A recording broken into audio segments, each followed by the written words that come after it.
On discute maintenant de la remise des bourses jeunesse de la Caisse des Jardins de l'île d'Orléans, ainsi que de la remise des excédents aux membres. J'en discute notamment avec le président de la Caisse, M.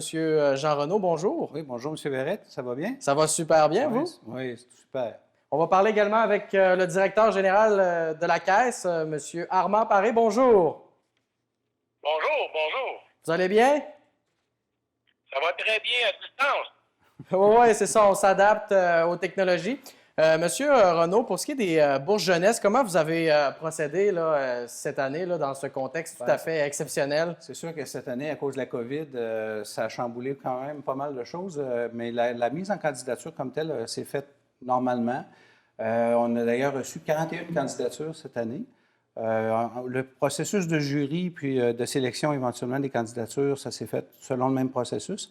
C'est juste qu'au niveau de la remise, à cause de la COVID, on est obligé de s'ajuster. Puis là, à ce moment-là, il n'y a pas eu de gala de reconnaissance où on a été capable à ce moment-là de remettre l'ensemble des prix en présence. Mais par contre, l'agence, pas l'agence, mais l'agence jeunesse de la Caisse a quand même communiqué avec les 16 finalistes. Donc, sur 41 candidatures qu'on avait reçues, on a quand même eu droit à 16 belles candidatures qui ont été sélectionnées par le jury. Puis, en tout, c'est 10 500 $ de bourse. Et pourquoi c'est important d'encourager les jeunes là, dans la concrétisation de leurs projets? Bien, c'est sûr que, regardez, les jeunes, c'est un petit peu le futur de la société. Puis, dans un contexte comme celui-là, bien, on veut souligner l'excellence, puis la persévérance au niveau scolaire. Donc, dans un contexte comme celui-là, bien, c'est sûr que tout ce qu'on peut faire pour encourager, puis Desjardins est très fort à ce niveau-là pour encourager justement la jeunesse.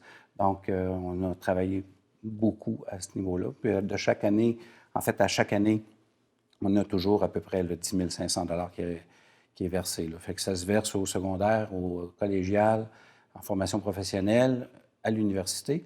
Puis, il y a un coup de cœur aussi qui est décerné là, pour ce que le jury a jugé qui était... Oui, puis quels sont les principaux critères là, qui entrent en ligne de compte pour déterminer les boursiers et les boursières? Bien, en fait, les candidats qui présentent leur candidature ont quand même un dossier à monter, puis ils présentent un petit peu leur cursus scolaire, puis éventuellement ce qu'ils veulent faire dans la vie, puis un peu les orientations qu'ils visent éventuellement dans leur développement professionnel par la suite. Donc, c'est tous ces critères-là qui sont mis en perspective, qui sont évalués par le jury. Puis à ce moment-là, bien, c'est les meilleures candidatures qui se trouvent être les heureux récipiendaires de ces montants de bourse-là. Là. Tout à fait. Puis à la lumière des candidatures, est-ce qu'on a de la belle relève à l'île d'Orléans? Ben moi, j'ai pu être témoin en présence de l'année 2019. Moi, ce que je peux vous dire, oui, il y avait des très, très belles candidatures, de la On belle va les relève. suivre. Là. Donc, à ce moment-là, je pense que pour l'année prochaine, pour cette année encore, les récipiendaires, c'est la même chose. Là. On va aller parler avec votre collègue de la répartition des excédents de la dernière année. Comment on a procédé là, cette année à ce niveau-là? Effectivement, on a quand même eu des excédents en retour en supériorité par rapport à l'année passée. C'est 22,6 plus d'excédents avant retour cette année. Alors, on a connu une excellente année. Et évidemment, ça nous a permis de dégager des retours de 521 527, qui est quand même une hausse de 11 par rapport à l'année dernière. À ça, évidemment, il faut ajouter notre fameux fonds d'aide au développement du milieu. Et nous pouvons offrir jusqu'à 75 000 d'aides pour différents projets qui ont lieu dans notre milieu. Alors, c'est une excellente année en 2019 et on travaille très fort, malgré la situation actuellement, pour en faire encore là, une excellente. Donc, au niveau des résultats financiers, là, ces derniers ont été positifs au courant de la dernière année? Effectivement, non seulement très positif, mais on a augmenté notre volume d'affaires de 5,5 nos actifs de 7,3 et le passif de 7 Alors, tout ça, ça l'emmène quand même à avoir augmenté nos surplus. Et ils sont à peu près de 23 millions en surplus. Donc, la Caisse est en excellente santé. On a des membres qui continuent à nous encourager année après année. Et on continue aussi d'être présent dans tout notre marché.